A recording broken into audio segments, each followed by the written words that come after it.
एक बार ना मैं किचन 'ਚ ਖਾਣਾ ਬਣਾ ਰਹੀ ਸੀ। ਇਹ ਛੋਟੀ ਸੀ 8 ਕੁ ਮਹੀਨੇ ਦੀ ਸੀਗੀ। ਇਹ ਹਜੇ ਨੀਚੇ ਉਤਰਨਾ ਸਿੱਖ ਰਹੀ ਸੀ ਬੈੱਡ ਤੋਂ ਤੇ ਉਤਰਦੀ ਨਾ ਵੀ ਦੁੱਧ ਮੰਗਣ ਵਾਸਤੇ ਕਿਚਨ 'ਚ ਆਈ ਤੇ ਗਿਰ ਗਈ ਬੈੱਡ ਤੋਂ। ਫਿਰ ਆਂਦੇ ਰੋਂਦੀ ਬੋਲੀ ਮੰਮੀ ਮੈਂ ਦੁੱਧ ਪੀਣਾ ਹੈ। ਤੇ ਮੈਂ ਫਸਟ टाइम ਉਹਨੂੰ देखा भी अपने आप उतर के आई बेड तो ना। पीजीआई पे टक शॉप है, वहाँ पे एक्चुअली जितने रिसर्च स्कॉलर हैं सारे कॉफ़ी पीने आते थे, तो वहाँ पे मैं इसको देखता था कई बार।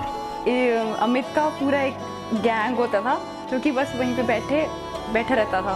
काफ़ी मतलब जब भी मैं गई हूँ वहीं भी बैठे रहते थे। तो मैंने एक दो बार नोटिस किया, देखा, तो पहली लुक में ये मुझे ना जैसे बहुत गुंडे बिगड़े अजीब से लड़का होता है ना, वैसा मैं जैसे निकलती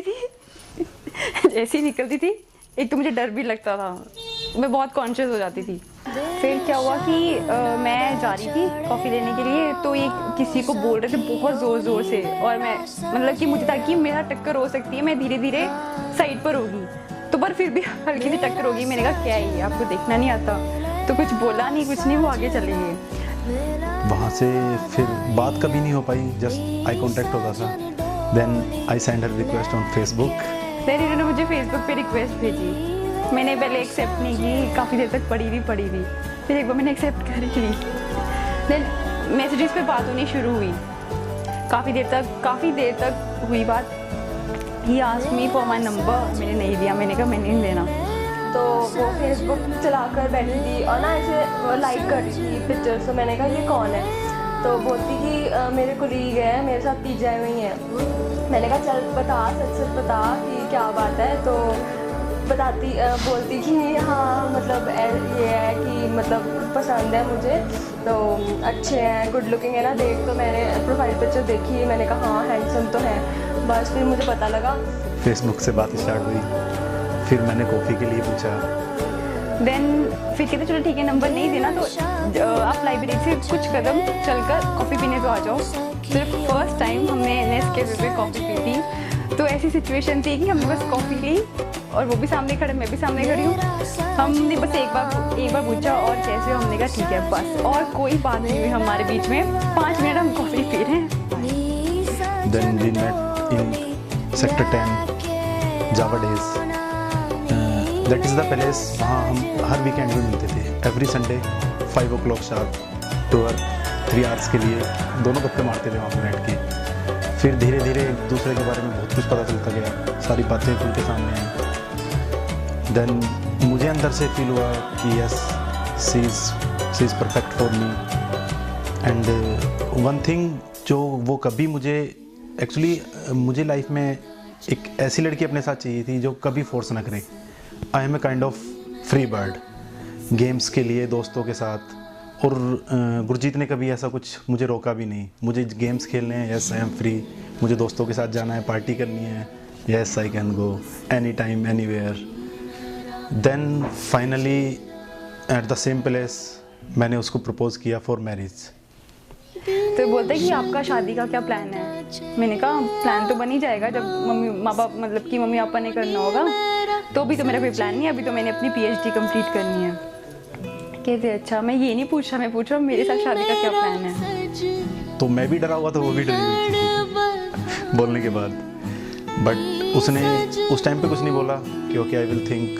मैंने मम्मी पापा को भी बताया, मतलब सब कुछ जब इन्होंने करना स्टार्ट किया, मेरी सच में बहुत कम कंट्रीब्यूशन होगी, 10% कंट्रीब्यूशन होगी बात करने में, बाकी 90% कंट्रीब्यूशन अमित की है। मतलब सब कुछ उन्होंने किया है।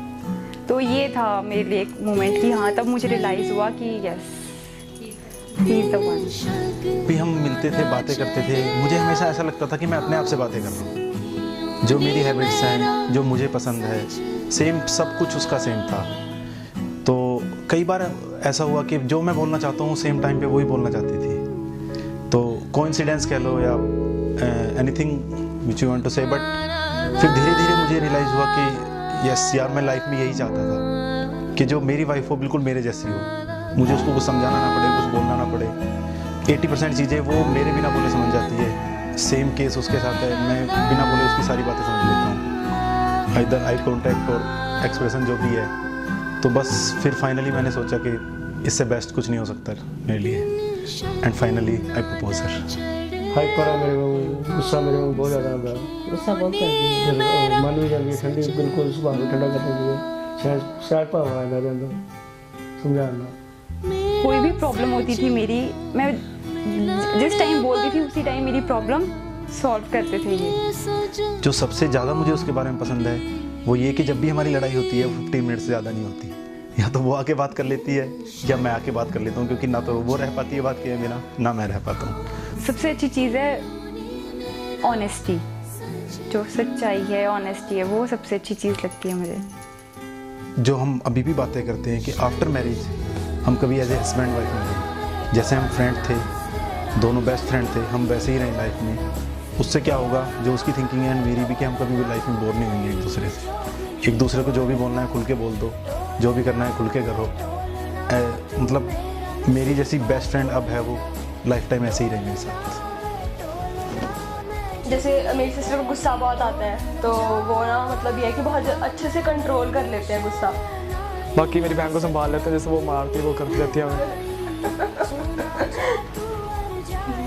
बाकी बस अजीब सा हो रहा है अंदर कि दोनों बेस्ट फ्रेंड थे अब तक, अब थोड़े दिन बाद हस्बैंड वाइफ हो जाएंगे, तो एक अजीब सी फीलिंग हो रही है, पता नहीं। मतलब I can not explain, but Gurjeet मेरी लाइफ का सबसे बेस्ट पार्ट है, मेरा best friend, my love, everything for me.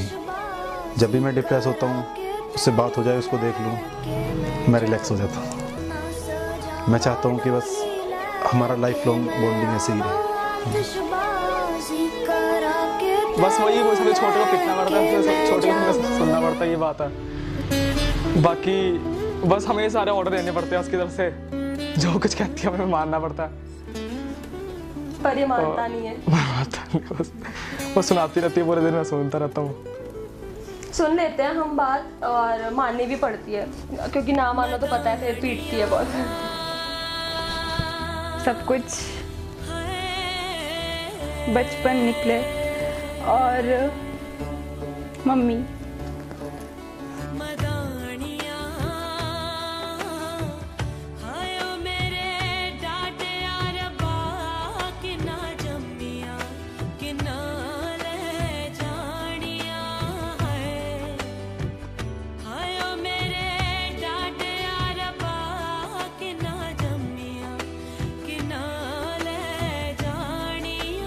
अपना रूम सबसे ज़्यादा अपनी सिस्टर, उसके साथ मैं उसी के साथ सोती हूँ मैं।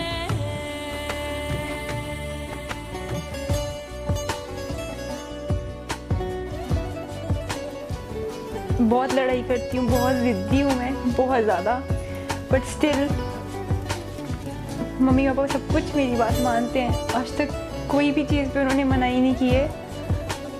जैसी मैं कोई चीज़ बोलती हूँ वो वैसी मेरे सामने होती है, चाहे मैं गलत भी हूँ तब भी वो अपनी गलती मानते हैं।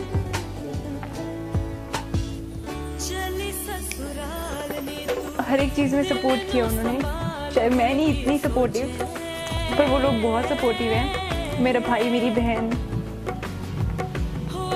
तो यही सब कुछ मिस करूँगी।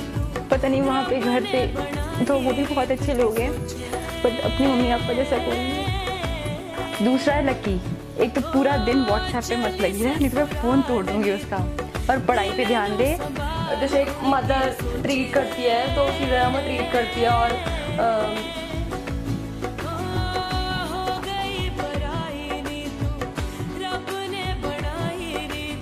बस यही कि आखिरी थप्पड़ कब मारेगी हमें, बाकी तो कुछ नहीं।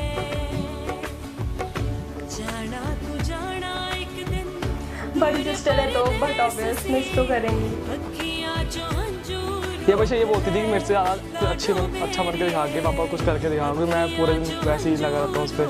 मुझे डांटती रहती है, मुझे पता नहीं कुछ करना नहीं, ये बोलती रहती है पूरे दिन, बस ये करिए कुछ अच्छा करके दिखा, मेरे से ज़्यादा करके। मेरा भाई पूरा दिन कंप्यूटर पे रहता है, पता नहीं कौन सी गेम है जो जिसमें लगा रहता है। अगर मैं नेक्स्ट टाइम आती हूँ और देखती हूँ तो मैं कंप्यूटर ही तोड़ दूँगी। और जो उसकी सप्लीज आई है ना अभी सारे सब्जेक्ट्स में, अगर इस बार उसके 80% मार्क्स ना आए तो उसके स्कूल जाकर ना उसकी बेइज्जती करूँगी। उसका गंदा खाना नहीं खाना पड़ेगा मुझे, तो यही याद रहेगा, गंदा खाना जो सूप बनाती थी बेकार था वो नहीं याद रहेगा मुझे। बाकी वही लड़ाई याद रहेगी उसकी आपस में हमारे उन दोनों की, बस घर में लड़ाइयाँ होती थी बस।